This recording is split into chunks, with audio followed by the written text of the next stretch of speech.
Dear friends, വീണ്ടും ഞാൻ നിങ്ങളെ എൻ്റെ ക്ലാസ്സിലേക്ക് സ്വാഗതം ചെയ്യുന്നു. കഴിഞ്ഞ ക്ലാസ്സിൽ പറഞ്ഞ കാര്യങ്ങളെല്ലാം നിങ്ങൾ നല്ലപോലെ പഠിച്ചിരിക്കുന്നു കരുതുന്നു. ഇല്ലെങ്കിൽ വീണ്ടും ഒന്നുകൂടി ആ ക്ലാസ്സിലൂടെ ഒന്ന് പോകണം. ഞാൻ പറഞ്ഞുകൊണ്ടിരുന്നത് വിവിധ വെർബിനെ കുറിച്ചാണ് പറഞ്ഞുകൊണ്ടിരുന്നത്. കഴിഞ്ഞ ക്ലാസ്സിൽ ഓക്സിലറി വെർബിനെ കുറിച്ചാണ് പറഞ്ഞത്. ഇന്ന് ഞാൻ പറയാൻ പോകുന്നത് ഫ്രേസൽ വെർബിനെ കുറിച്ചാണ്.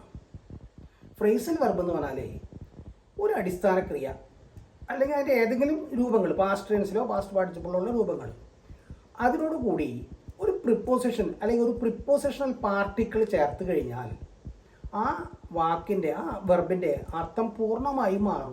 വളരെ വ്യത്യസ്തപ്പെട്ട ഒരർത്ഥത്തിലേക്കാണ് വരിക. അങ്ങനെ വരുന്ന ഫ്രേസൽ വെർബിനെയാണ് അങ്ങനെ വരുന്നവയാണ് നമ്മൾ ഫ്രേസൽ വെർബ് എന്ന് പറയുന്നത്. ഫ്രേസ് എന്ന് പറഞ്ഞാൽ തന്നെ അർത്ഥം മോർ ദാൻ വൺ വേർഡ്സ് എന്നാണ് അർത്ഥം.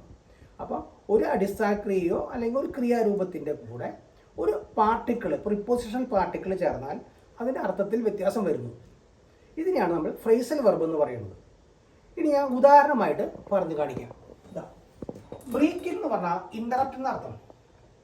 എന്തെങ്കിലും കാര്യം പറഞ്ഞുകൊണ്ടിരിക്കുമ്പോൾ തടസ്സപ്പെടുത്തുന്നതിന് ബ്രേക്ക് എന്ന് പറഞ്ഞാൽ മതി. ബ്രേക്ക് ഔട്ട് എന്ന് പറഞ്ഞാൽ ഒരു സമരം, ഒരു റയറ്റൊക്കെ സ്പ്രെഡ് ആവുക, അതിന് ബ്രേക്ക് ഔട്ട് എന്നാണ് പറയാം. അപ്പം ആ ടെൻസുകളൊക്കെ മാറാം. ബ്രോക്ക് എന്ന് പറയാം, ബ്രോക്കൺ എന്നൊക്കെ പറയാമല്ലോ. Broken out, broke out, break. Bring up എന്ന് പറഞ്ഞാൽ നമുക്കറിയാം വളർത്തിക്കൊണ്ടുവരിക എന്നാണ് അർത്ഥം. മലയാളത്തിൽ ഇംഗ്ലീഷ് പറയുകയാണെങ്കിൽ റെയർ, വളർത്തിക്കൊണ്ടുവരിക. അതുപോലെ come across, meet unexpectedly. At Thrissur I met my friend unexpectedly, came across. അതുപോലെ യു ക്യാരി ഓൺ എന്ന് പറഞ്ഞ അർത്ഥം യു കണ്ടിന്യൂ യുവർ വർക്ക് എന്നതിൻ്റെ അർത്ഥം. അപ്പോൾ അർത്ഥം വ്യത്യാസം. ക്യാരി ഓൺ എന്ന് പറഞ്ഞ അർത്ഥം കണ്ടിന്യൂ എന്ന് പറയുന്നത്. അടിസ്ഥാനം ക്യാരി എന്ന് പറയുന്ന അർത്ഥം ചുമക്കുക, വഹിക്കുക എന്നാണ്. അതുപോലെ നെക്സ്റ്റ് വേർഡ് കോൾ എന്ന് പറഞ്ഞാൽ നമ്മൾ വിളിക്കുക എന്നതിൻ്റെ അർത്ഥം. കോളോൺ എന്ന് പറഞ്ഞാൽ വിസിറ്റ് എ പേഴ്സൺ എന്നാണ്. അതേസമയം കോളറ്റ് എന്ന് പറഞ്ഞാൽ വിസിറ്റ് എ പ്ലേസ് ആണ്. പിന്നെ പി വെച്ചിട്ട് പുട്ടോൺ. പുട്ടോൺ എന്ന് പറഞ്ഞാൽ വെയർ, ധരിക്കുക. പുട്ടപ്പ്, സ്റ്റേ, തങ്ങുക, താമസിക്കുക. പുട്ടപ്പ് എ സ്റ്റാച്ചു എന്ന് പറഞ്ഞ അർത്ഥം ഇറക്റ്റ് എ സ്റ്റാച്ചു എന്ന അർത്ഥം, സ്ഥാപിക്കുക എന്നർത്ഥം.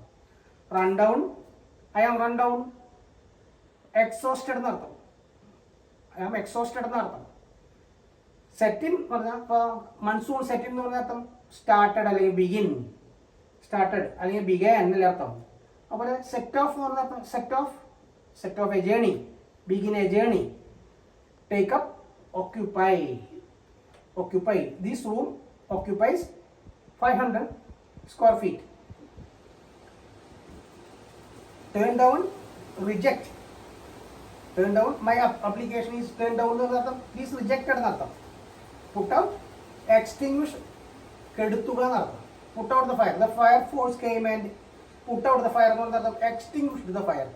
ഇതുപോലെ lot of words, ഒരുപാട് വാക്കുകൾ ഇതുപോലെ ഉണ്ട്. അതൊക്കെ നമുക്ക് ഗ്രാജുവലി പഠിക്കാം.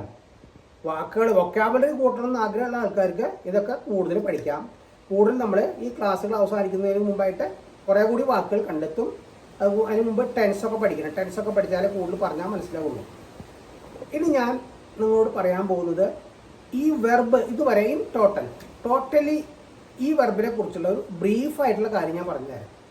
അപ്പോൾ വാട്ട് ഈസ് എ വെർബ് എന്ന് പറയുന്നത് it is the action or state or condition of A subject. ഒരു സബ്ജക്റ്റിൻ്റെ അവസ്ഥയെയോ അതിൻ്റെ പ്രവൃത്തിയെയോ ആണ് വെർബ് എന്ന് പറയുന്നത്. എല്ലാവർക്കും വെർബ് എന്ന് പറഞ്ഞാൽ ഒരു ക്രിയ കാണണമെന്നില്ല, ഒരു അവസ്ഥയായിരിക്കാം. ഇപ്പോൾ I am a teacher, he ran fast. Ran എന്നുള്ളതാണ്. ആം എ ടീച്ചർ എന്നുള്ളത് അവസ്ഥയാണ്, എൻ്റെ ജോലിയാണ്. അപ്പോൾ ആം എ ടീച്ചർ എന്നുള്ളത് ആം എന്നാണ് അവിടെ ക്രിയാരൂപമായിട്ട് വരുന്നത്. അപ്പോൾ വെർബ് എന്ന് പറഞ്ഞു കഴിഞ്ഞാൽ ഉദ്ദേശിക്കുന്നത് ക്രിയയാണ്. ക്രിയ ഞാൻ പറഞ്ഞു ട്രാൻസിറ്റീവ് വെർബ് ഉണ്ട്, ഇൻട്രാൻസിറ്റീവ് വെർബ് ഉണ്ട്. ട്രാൻസിറ്റീവ് വെർബ് എന്ന് പറഞ്ഞാൽ സകർമ്മകം, ഇൻട്രാൻസിറ്റീവ് എന്ന് പറഞ്ഞാൽ അകർമ്മകം. കർമ്മമുള്ള ക്രിയകളെ സകർമ്മകമെന്നും കർമ്മമില്ലാത്തവയെ അകർമ്മകമെന്നും പറയുന്നു. അതാണ് ട്രാൻസിറ്റീവ് വെർബ്, ഇൻട്രാൻസിറ്റീവ് വെർബ്. പിന്നെ ഞാൻ പറഞ്ഞു ഫിനിറ്റ് വെർബും നോൺ ഫിനിറ്റ് വെർബും. ഫിനിറ്റ് വെർബ് എന്ന് പറഞ്ഞാൽ പൂർണ്ണക്രിയ, ഇൻഫിനിറ്റ് എന്ന് പറഞ്ഞാൽ അപൂർണക്രിയ. നോൺ ഫിനിറ്റീവ് എന്ന് പറയും. നോൺ ഫിനിറ്റീവുകളെല്ലാം ഇൻഫിനിറ്റീവുകളാണെന്ന് നമുക്കറിയാം. ഇൻഫിനിറ്റീവുകൾ എന്ന് പറഞ്ഞാൽ bare infinitive, to infinitive, ing infinitive, past participle absolute construction പ്രയോഗം കൂടി വരും. അപ്പോൾ ഇങ്ങനെയുള്ള പാസ്റ്റ് പാർട്ടിസിപ്പിളുകളായിട്ടുള്ള പാർട്ടിസിപ്പിളുകളുണ്ട്. പാർട്ടിസിപ്പിളുകളെല്ലാം അപൂർണക്രിയകളാണ്. അതായത് ഫിനിറ്റീവ് വെർബ് എന്ന് പറഞ്ഞാൽ പൂർണ്ണക്രിയ. എങ്ങനെ ഫിനിറ്റീവ് വെർബും അപൂർണക്രിയയും തിരിച്ചറിയാം? സബ്ജക്റ്റോ ടെൻസോ മാറുമ്പോൾ മാറുന്ന ക്രിയാരൂപങ്ങളാണ് പൂർണ്ണക്രിയകൾ, ഫിനിറ്റീവ് വെർബുകൾ. മാറാത്തവരാണ് ഇൻഫിനിറ്റീവ്. ഇപ്പം I am going to study, അതിൽ ഐ ആം ഗോയിങ് എന്നുള്ള ഫിനിറ്റീവ് വെർബും ടു സ്റ്റഡി എന്നുള്ളത് നോൺ ഫിനിറ്റീവ് ആണ്. നോൺ ഫിനിറ്റീവ് എന്ന് പറഞ്ഞാൽ അവിടെ ടു ഇൻഫിനിറ്റീവ് ആണ് വരുന്നത്. ഇങ്ങനെ ഫിനിറ്റീവ് വെർബ്, നോൺ ഫിനിറ്റീവ്. അപ്പോൾ ഞാൻ transitive verb, intransitive verb, finite, non finite, പിന്നെ ഓക്സിലിയറി വെർബ്. ഓക്സിലിയറി വെർബ് ഞാൻ ഇന്നലെ പറഞ്ഞു, കഴിഞ്ഞ ക്ലാസ്സിൽ പറഞ്ഞു. 11, 13, 24 ഓക്സിലിയറി വെർബ് പറഞ്ഞു. അവയെ നെഗറ്റീവ് ആക്കേണ്ടതും പോസിറ്റീവ് ആക്കേണ്ടതും എങ്ങനെയാണെന്ന് ഞാൻ പറഞ്ഞു. ഇന്ന് ഇപ്പോൾ ഞാൻ പറഞ്ഞു വന്നത് ഫ്രേസൽ വെർബിനെ കുറിച്ച്. ഫ്രേസൽ വെർബിനെ കുറിച്ച് ഞാൻ പറഞ്ഞു, ഏതെങ്കിലും ഒരു ക്രിയയുടെ കൂടെ ഒരു പ്രിപ്പോസിഷൻ പാർട്ടിക്കിൾ ചേർത്താൽ ആ വാക്കിൻ്റെ അർത്ഥം പൂർണ്ണമായി മാറും. അങ്ങനെയുള്ള വെർബുകളെയാണ് ഫ്രേസൽ വെർബ് എന്ന് നമ്മൾ പറയുന്നത്. ഇത്രയും കാര്യത്തോടു കൂടി ക്രിയ എന്ന് പറയുന്ന വെർബ് എന്ന് പറയുന്ന സെക്ഷൻ അവസാനിച്ചു. പാർട്സ് ഓഫ് സ്പീച്ചിലെ ക്രിയ എന്ന് പറയുന്ന വെർബ് എന്ന ഭാഗം അവസാനിച്ചു. നെക്സ്റ്റ് ക്ലാസ് തൊട്ട് നമുക്ക് ആഡ്വർബിനെ കുറിച്ച് പഠിക്കാം. ഇത്രയും പറഞ്ഞ് ഞാൻ ഇന്നത്തെ എൻ്റെ ക്ലാസ്സുകൾ നിർത്തുന്നു. നിങ്ങൾക്കെല്ലാം നന്ദി, നമസ്കാരം. നിങ്ങളെല്ലാവരും സബ്സ്ക്രൈബ് ചെയ്യണം, ലൈക്ക് ചെയ്യണം, ഷെയർ ചെയ്യണം. വേണ്ടപ്പെട്ടവരോടൊക്കെ പറഞ്ഞ് ഇത് ഗൃഹസ്ഥമാക്കാൻ ശ്രമിക്കുക. നിർത്തുന്നു.